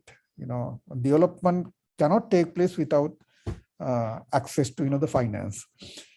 Then number 5, again, now we are getting a lot of assistance from the United Nations Development Program and other agencies. And also they like to understand more what kind of support we need for us to, accelerate our implementation of SDGs, yeah, UN and other agencies. And finally, now it is, I think it is a subset of question 5, the partnership in general in number 5, and the number 6 asking specifically what kind of capacities enhancement we need, and what kind of technologies we need for our journey towards accelerating the development. So these are the 6 questions. Again, we have provided this kind of formats. Our team will come to you with a computer, so you can discuss within your group. And also let me also show you the last question. So there's a lot of effort going into it nationally in our country and also other countries. So, there must be a results at the end of it in the deliberation. So what kind of follow-up activities would you like to see from Stockholm+50? Okay. So all these, the country, the high-level participation, the discussions, and what do you expect them to, after deliberation, what do you expect? So that is the last question. Now, we know that, we have over 50 participants now. So we will have about, say, close to 20 in each group. That's a fairly big number. And also we have a limited time for discussion and also the plenary. So because of that, what we do, allowing all of you to, express your ideas, we will have these questions online, so that even after the session, if you feel that you didn't have time to respond to these things, you can make use of this online question to respond. Our team will take care of, will take note of that and take that into consideration when we compile the report. So with this, I will conclude my presentation. But of course, when you break into groups, our members will take you through and try to understand these questions even more at that time. So with this, I will hand over to Teuni to organize the breakup session. Thank you, Mr. Sennaika. The breakout rooms are currently open. If you go to the bottom of your screen, you will see an icon called breakout rooms. You can then decide which breakout room you'd like to join, if it's on topic 1, 2, or 3. And then once you have decided, you can just click join and then participate in the discussion.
There are still a few participants in the main room. If you can please join the breakout rooms, depending on your preference, that would be greatly appreciated. Thank you.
stream.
Hello, everyone. Welcome back to the main room. I think we are ready now to start the plenary session. Dr. Vidanage, should we start with your group?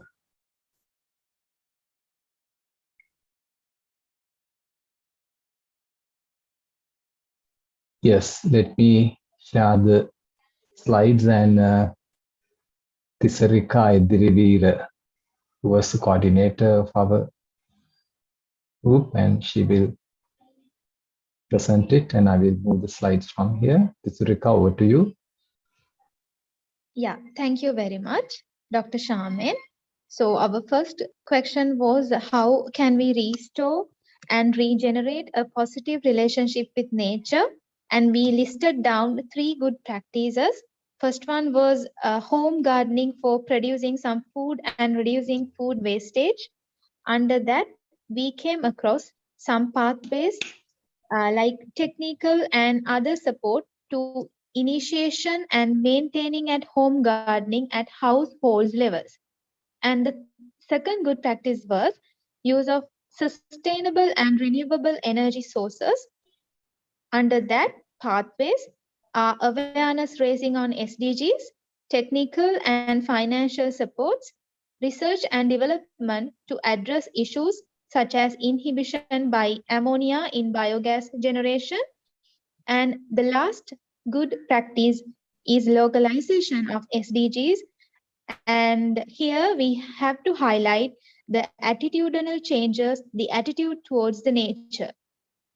And under that, the pathways are research and innovation, development of practical sustainability framework specified for each industry domestically, and then good mental health of youth. And for the second question, we came across the policies and structures that need to be in place for you to take such actions. So under first action, regarding the promotion of home gardening, we came across these policies like incentive scheme to motivate taking up and continue in home gardening, and then awareness raising on ways to use leftover food and food preservation techniques, and further appropriate waste management practices. Aligning with that, we have structures like making available guidelines for home gardening and web-based sessions on how to do and addressing issues to minimize the use of harmful chemicals, and development of applications to select areas for home gardening and appropriate varieties of plants and practices including duration, and also communication on amount of food wastage generated at localities. And further, if we take the second action regarding the sustainable and renewable energy source, we have policies like engage the technology and financial institutions, energy storage facilities, and making favorable policies for to make regulatory enforcements by government agencies. And then under the structure, we propose regulatory bodies for infrastructure upgrading, off-grid renewable sources, and decentralization, and also dendro power with sustainable sources ensured. And then we suggest incentive scheme for regulate incentive schemes, and also a mechanism to quantify the biogas generated for inputs supplied. And for the last action, which is the localization of SDGs, we came across mechanism for tracking the progression towards achieving SDGs as the policy. And then for the structure, if we can make a structural change like institutional framework development for each industry, and to measure the mental health of people as a highlighted factor. Moving on to the third question. Yeah, under this section, we discussed how we could marginalize and take the benefit for the vulnerable groups Under that, we came across two ideas. First one is incentive schemes for the vulnerable groups to engage in reinstate support scheme for biogas, for example. And then the second one is provide marketplaces for homegrown productions. And then if we move to the fourth question, we had lots of ideas regarding how we safeguard the rights of people. Under that, we discussed about soil erosion control in home gardening and reforming education to encourage learning from nature and practical to inculcate positive attitudes towards the nature. This is specifically for our future generations, and enforcement of rules and regulations to safeguard nature and people, and also research and development to solve the issue of order of digestion, enabling to use them as fertilizer. And finally, with the time constraint, we had some two metrics to identify for tracking our progress towards a healthier and more prosperous planet.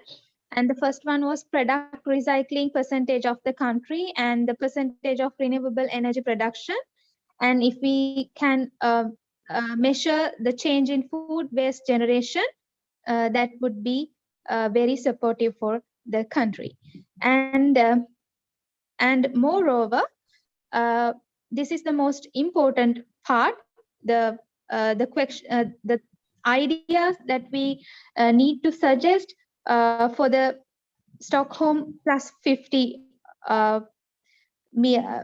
Stockholm+50. So here we came across follow-up activities like if we have a we can suggest and we can talk with global level with other countries. If we have a platform for sharing best practices and technologies in solving main issues related to sustainable development, if the higher income countries can share their technologies with the lower income countries, and that will be better for the balanced resource usage between countries. And also we would like to promote as Sri Lankans the organic farming practices. Thank you. Thank you.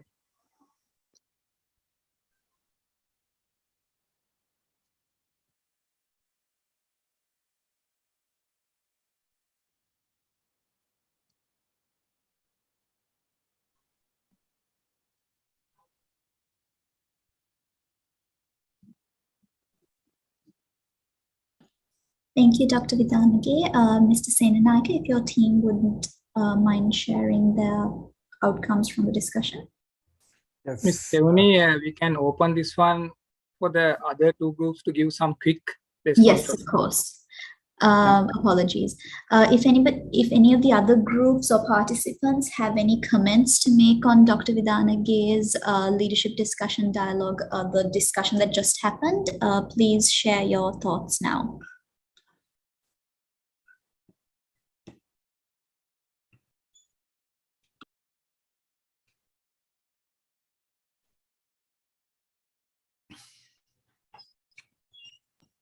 Please feel free to unmute yourself and share any comments. And also they could use the chat function if they like. Yeah. There was a comment on the chat box. Probably it is, yeah, if you look at the last one,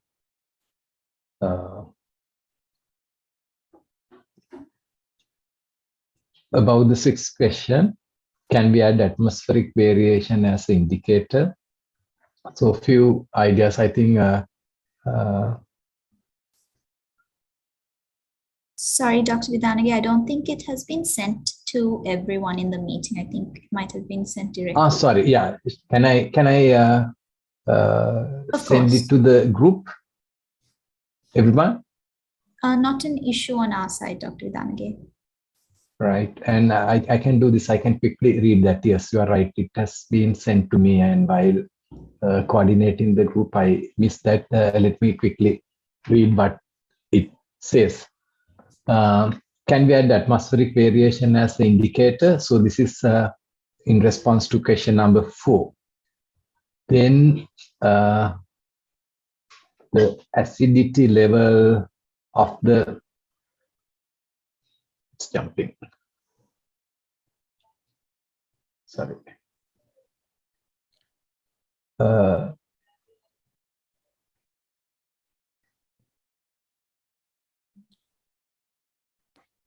Acidity level of the rain in which sample locations around Sri Lanka. Then see the difference, then we can easily have a clear idea of the emitted carbon dioxide as a scale. So this is suggestion made to me while the discussion was on. Sorry, I missed that. So we can consider including that into our fourth question. Thank you. Thank you, Dr. Vidhanage. Are there any further comments from any of the participants?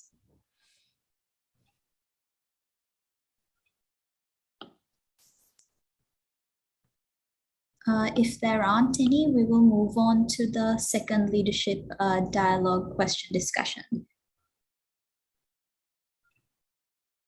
Mr. Sennaika, over to you. Yes, thank you, Tuni. Well, in group 2, we had, for some reason, we had less participation. Started with about 4 or 5, and then it came down to about 2. But I would say these 2 have actually contributed very well. And one of them, Kanagaratna, will make the presentation.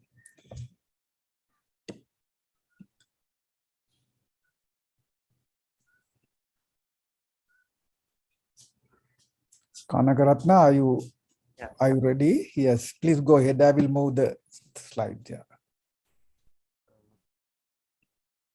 Here we are here to discuss about the leadership dialogue group. The ideas to have the green recovery. So in this, the first question we discussed is, what are the most promising sustainable and inclusive recovery practices currently being applied by public, private, and civil society groups at individual, community, city, regional, and country level, and how could we scale them up? In that, the first thing was usage of online platform for education, banking, and e-commerce, and other activities too. And the second one is, we are developed our personal hygienic practices in our lifestyle. And the third one is the creation of awareness on the usage of online platforms. And the fourth idea was sustainable consumption in the way of minimizing the waste generation. It's very important. And we can move to the next question. And the question 2 was, what are the most promising, sustainable, and inclusive recovery practices currently being applied by us? In that, when we consider our online sections, in education sector, there should be courses that should be specially organized that can be preferred through online, through the internet, usage of internet. And the second one was using, developing more environment, more friendly, safe and reliable application for security reasons, where even the rural peoples can use the e-commerce systems. And at the same time, there should be a good infrastructure in ICT to make sure that all people have good, all people can grab good connections and to participate through online activities. And shall we move to the next slide? Next, the question was, what are the recovery and pre-existing practices that need to be changed to ensure an inclusive and sustainable recovery? So after the COVID-19, there was a huge use of individual transport, which can bring us energy crisis and pollutions too. And also we have using some safety items like masks, gloves, and other some plastic appliances too. So which are not degradable. So it should be avoidable. Shall we move to the next slide, sir? How to now let's see how to ensure that all countries or communities can benefit from the opportunities stemming from a sustainable and just transition. Uh, First of all, there should be an equality. All this applicable for all countries and communities. How can now let's look at how can we create a better performing industries and supply chains for just transition and more sustainable economies, which sectors are most critical. Now, and in that, how can we create a better performing industry? In industrial sectors, to create good performing industries, we should enhance and we should improve the usage of renewable energy like solar and etc. And there should be a safeguards in between the employees, laborers, to ensure their health and their working environment. And we should give some important to some rural side industries too, like cottage industries and etc. And the next question is, uh, how can we create a better performing supply chains? And when we're considering the industry sides to uh, giving them good supply, we should have an organized database having the specialized and correct needs and each of in every industry.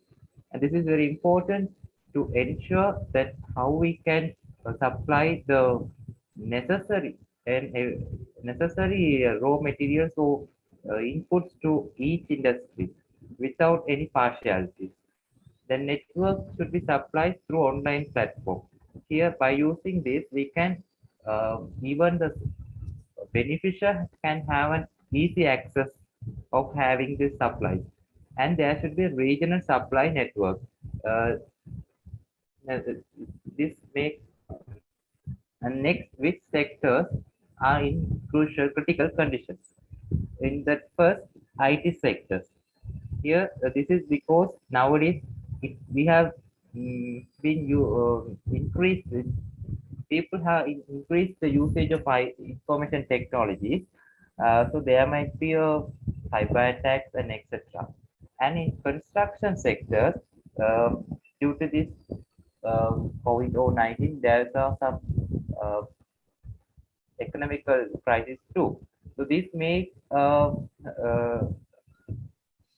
there's a shortage of raw materials which we imported earlier. And the next one, agri-industry. There should, by the development of alternative foods and etc., there to fulfill the needs of people, we should develop our food production in our country. That is the critical side. The next slide. Then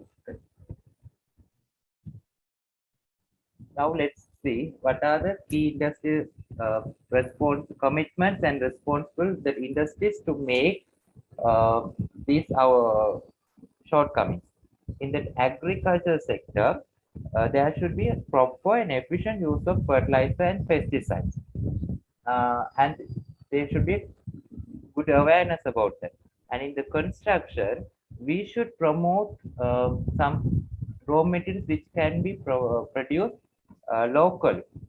And in ICT sector, that we should be ensure that all the people in this country and like rural areas, even they have access to use the technology. And the next slide. Now let's look at the decent green jobs for the future. In the field of energy conservation, there should be many fields should be reintroduced to their society, like environment, urban planning, landscape architecture, air quality engineering, like that. And the waste treatment that should be enhanced, like solid waste and water waste, and which even which needed to control the pollution, and the jobs related to precision agriculture. That means we are introducing technology sides to the agriculture. So there should be skillful labor should be evolved into this precision agriculture. Next slide. And now let's look at some of the soft skills that are needed to the green job in future. Like we should have a good technological skills, soft skills, and leadership skills, even to monitor all those ideas which we provide and which implement.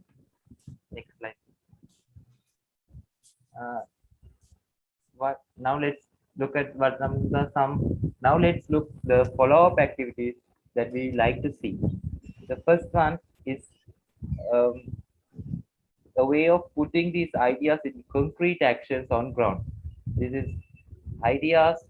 Without the ideas in the paper, we should in practice it will be efficient and useful.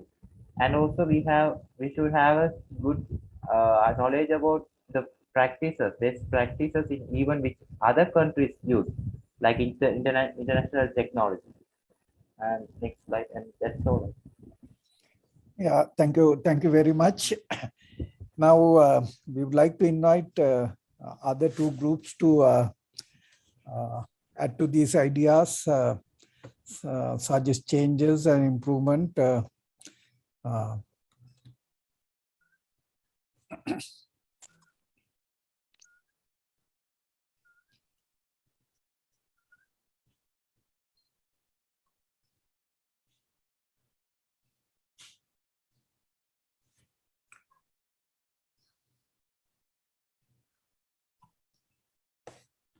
It appears that no comments or additions from other two groups. Theoni, we could now move into the other one then.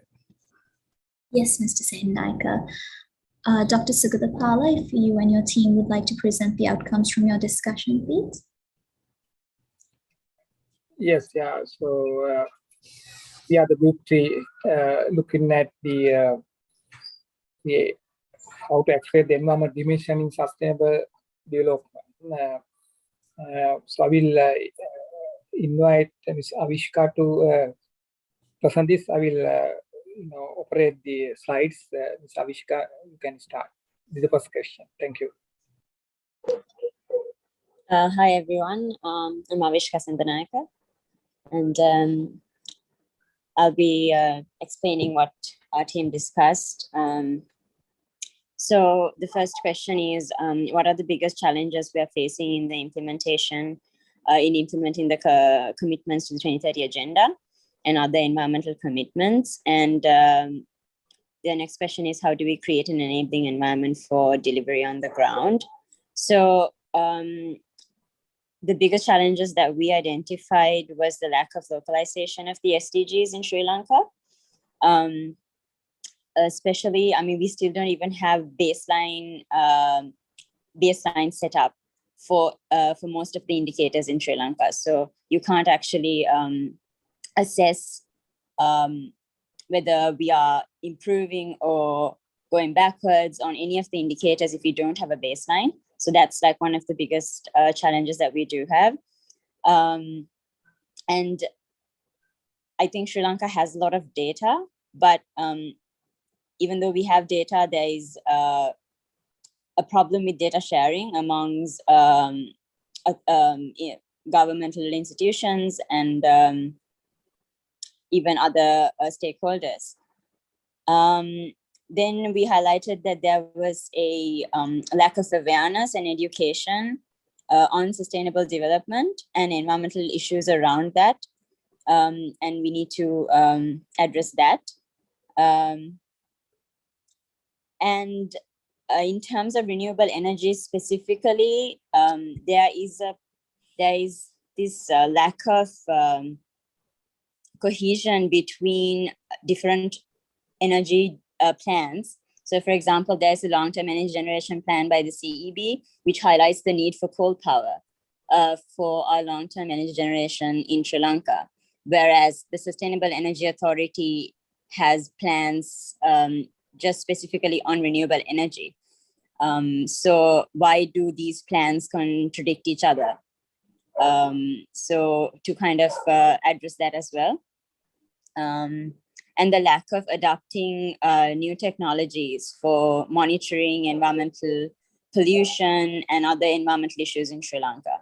Those are the biggest challenges that we identified in terms, yeah.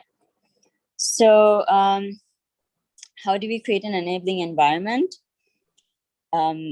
So for the first point, which we discussed, which was on localization, a lack of localization, we think that we need to have good governance in Sri Lanka to address that at both the national and at local levels.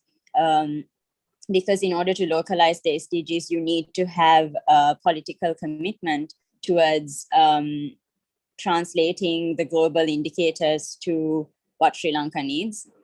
And to also include all the stakeholders in the process of localizing. So to have the communities involved, to have the experts involved, citizen scientists. So to just have that stakeholder mobilization also in place, stakeholder engagement.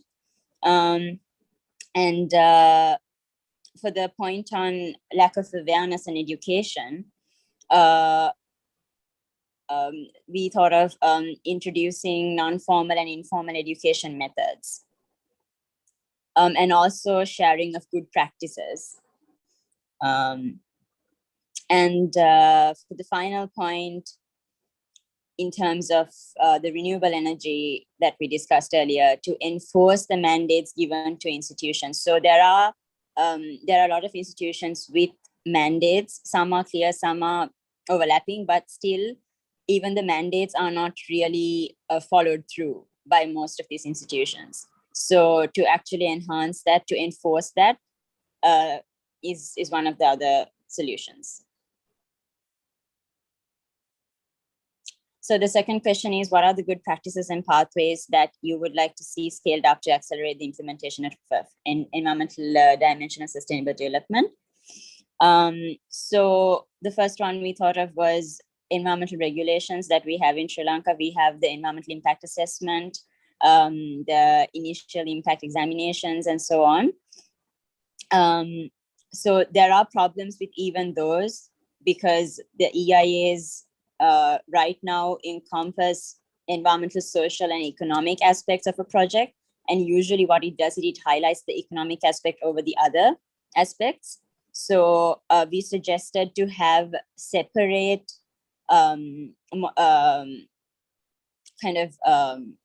criteria when you do these assessments, so that you have a separate environmental impact assessment, which does not include social and economic aspects of the project, something along the lines of that. And also monitoring of environmental impacts of projects, specifically like long-term projects. And then the second point is a good practice is the national green reporting system that we have here, the certifications and the accreditation schemes, the green labeling, and so on. And to create more awareness on these systems that are already in place, and also to strengthen it through proper mandating. And the third point is the building regulations to promote rational use of land. So we do have a Green Building Council in Sri Lanka, and they have the expertise to improve green building concepts in Sri Lanka. So to maybe enforce that further and create more awareness on the Green Building Council and the activities that they do to promote more green urban spaces in Sri Lanka, because we are increasingly urbanizing. And the fourth point is declaration of protected areas and ecosystem services. So one of the good things that we do is we do gazette a lot of protected areas to support wildlife. and also communities, but we need to set up proper regulations after we do gazette without just leaving it at gazetting. So that's another thing that we should improve on, which is also a good practice. So the third question is how to transform governance and legal systems that maintain long-term economic stability and ecological and social well-being for all. So we included mainstreaming good governance, particularly both at national and local governments, because it applies here. And stakeholder mobilization with community engagement, fostering citizen science. So we kind of already discussed this. So how to transform the legal systems? So we do have a lot of legislation in Sri Lanka, especially on in the environmental sphere, but majority of them are really outdated. So updating the legislation that we have, as well as the regulations that we have to present, to suit the present and future circumstances. And the second point is enhancing transparency in the approval processes, improving interagency communication, and monitoring, establishing proper monitoring processes as well.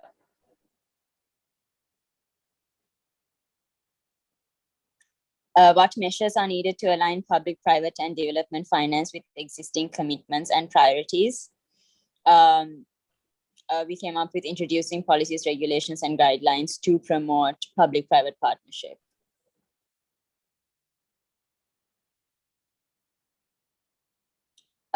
So what type of partnerships do we need from the UN and other international partners?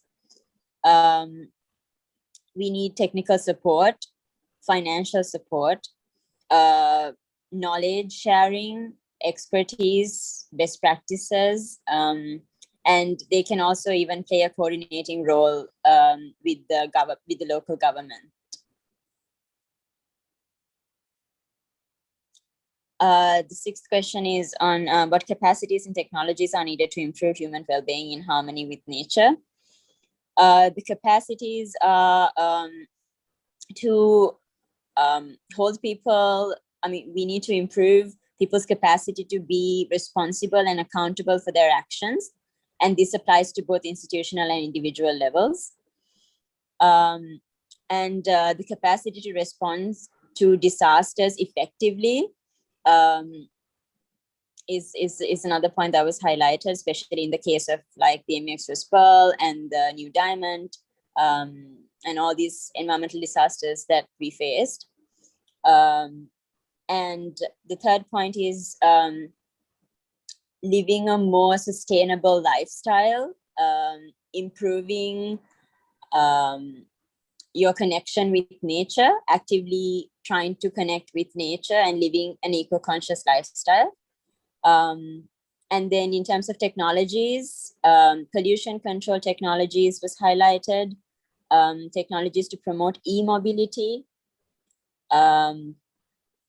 environment monitoring technologies, which includes air, water, and soil and ecosystem monitoring, and then sustainable agricultural technologies such as the vertical garden concepts and all of that. And then also sustainable materials for infrastructure development. For example, using plastic as tar for the roads. It has been done in several countries, and to implement something like that here as well.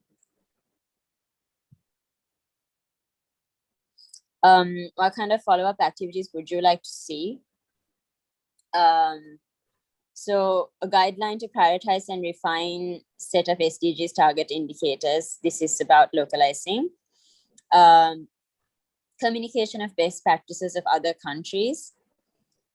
Continuing monitoring and progress review. And a more holistic approach in integrating environmental issues with the economy, social, cultural, and political aspects. Thank you.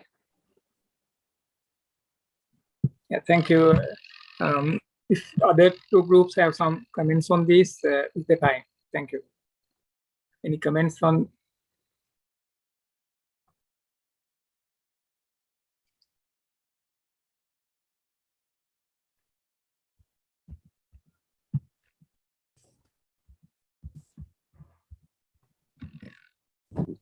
Are there any comments from any of the participants on the Leadership Dialogue 3 outcome and discussion?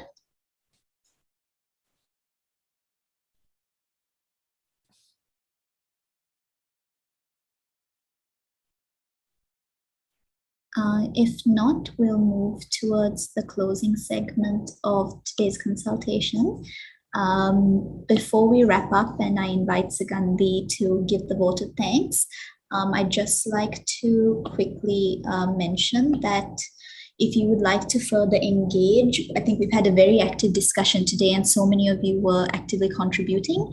If you'd like to further share your comments on the themes of Stockholm+50, please do log on to our national consultation page and share your thoughts on the discussion groups that are there. All of the resources from our consultations are also available on the platform. So if you'd like to engage on that as well, please feel free to do so. I'd now like to invite Sugandhi to share the vote of thanks. Thank you. Thank you, Theoni. Good afternoon, young ladies and gentlemen. So I would not take much of time since we have already behind the scheduled time and I have been talking to you in the very beginning. But anyway, I would like to mention, considering that your rights and your roles advocating for the environmental sustainability and to ensure intra-generation equity is met, that we highly value what you add and what you actually expressed during these discussions. We were happy to see that most of all of you have been very actively engaging and sharing your ideas. It was a great pleasure. So that first of all, have to thank you all. And then again, I thank our team of experts who personally actually reach out the universities to assure your participation and invited you all. And we are glad today that you might not have much of lectures, that just in case there could have been more participation there, but we understand you have to follow your lectures also. It is being a Monday. So then actually my thanks goes to Dr. Sugatapala, Dr. Shamin, Engineer Gamini Senanayake, and Dr. Manoj Ranavira and Mr. Rushan. So everyone, and then finally to my team who have been supporting the whole process and reaching out to all of you. So thanks to Theoni and Anuka also, so that this has been a great pleasure that you all contributed very well and you all have the opportunity to engage with us in the next 5-6 days also. Please join us through the Spark Blue and give your comments and be there, so that you are actually contributing to the national report, which goes to the Stockholm+50, which will ultimately contribute in a major way to shape up the future of our Earth. So thank you very much and have a nice day. Thank you. Thank you. Thank you very much. Thank you. Thank you.